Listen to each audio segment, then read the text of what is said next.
السلام علیکم ناظرین، سیاست ٹی وی کے قومی خبرنامے میں آپ کا خیر مقدم ہے۔ میں ہوں جسیم نظامی۔ آئیے سب سے پہلے ڈالتے ہیں سرخیوں پر ایک نظر۔ ایمرجنسی کے دوران کانگریس نے جمہوریت کو کیا قید، پریس کی آزادی چھین لی۔ ایمرجنسی کے 50 سال پر مودی کا ریمارک۔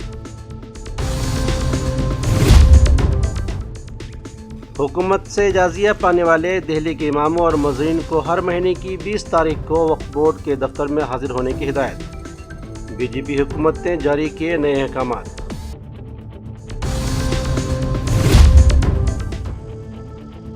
عدلیہ میں بدعنوانی کے طرز عمل کو لے کر اراکین پارلیمنٹ نے کیا فکر مندی کا اظہار۔ جسٹس ورما کے خلاف FIR درج نہ کرنے پر بھی اٹھائے سوال۔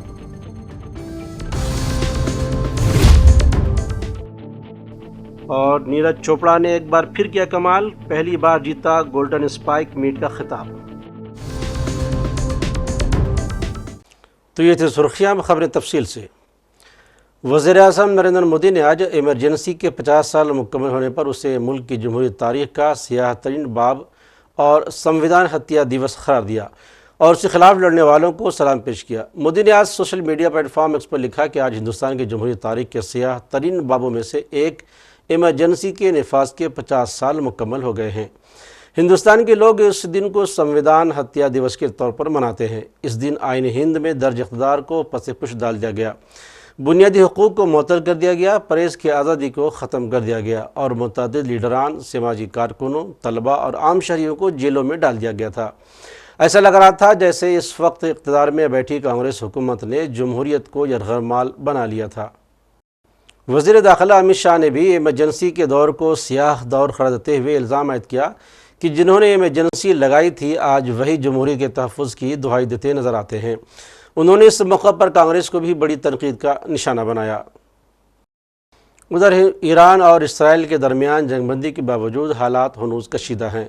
دوسری جانب آپریشن سندھو کے تحت ہندوستان نے ایران میں پھنسے ہوئے ہندوستانی شہریوں کو محفوظ طور پر ہندوستان لانے کا سلسلہ شروع کر دیا ہے۔ ہندوستان پہنچنے والے شہریوں نے حکومت ہند سے اظہار تشکر کیا ہے کہ انہیں فوری کارروائی کرتے ہوئے بحفاظت ہندوستان سے لے آیا گیا ہے۔ بہت اچھا محسوس کر رہے ہیں ہم امنیت کے گورنمنٹ سے ہم شکریہ کریں گے۔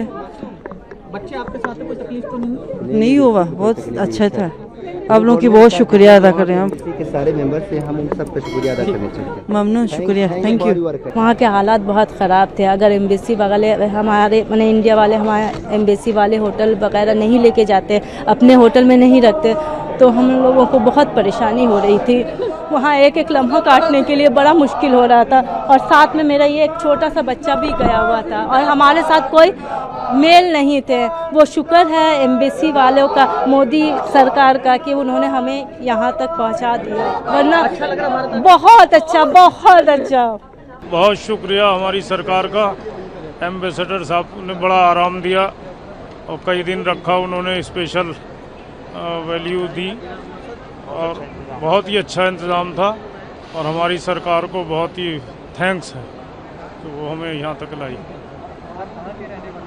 ہم یوپی کے رہنے والے ہیں، سنبل ڈسٹرکٹ کے، آ رہے ہیں ہم مشہد سے، ایران سے۔ میرا نام خورشید انور ہے، ارم سر سے بھی۔ بہت اچھا رہا، ہماری سرکار نے تو بہت ہی فیسلٹی دی ہیں ہمیں۔